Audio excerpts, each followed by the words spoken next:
আচ্ছা, জীবনে কখনো কোনো মৃত ব্যক্তিকে গোসল করিয়েছেন? যদি কখনো সুযোগ হয় তাহলে সেই মৃত ব্যক্তিকে গোসল করাবেন।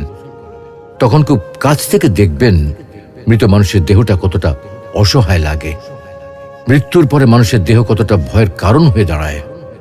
সুযোগ পেলে রাতে লাশটা পাহারা দেবেন, তখন বুঝতে পারবেন প্রিয় মানুষটার লাশ রাতের বেলায় আপনার কাছে কতটা অদ্ভুত লাগে, কতটা ভয়ের কারণ হয়ে ওঠে, কতটা আতঙ্কের কারণ হয়ে যায়।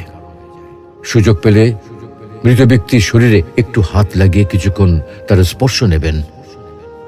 আপনি তখন উপলব্ধির সুযোগ পাবেন এই পৃথিবীতে বিশাল প্রভা প্রতিপত্তি মৃত্যুর পরে কতটা নির্যাতনের রূপ নেয়।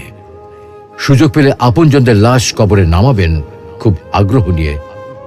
শেষবারের মতো মৃতদেহের মুখটি একবার দেখার চেষ্টা করবেন এবং বারবার উপলব্ধি করার চেষ্টা করবেন এই মৃতদের সাথে অনন্তকালের যাত্রার পথে এটাই আপনার জীবনের শেষ দেখা। সুযোগ পেলে মাঝে মধ্যে কবরস্থানে গিয়ে নীরবে কিছুক্ষণ দাঁড়াবেন।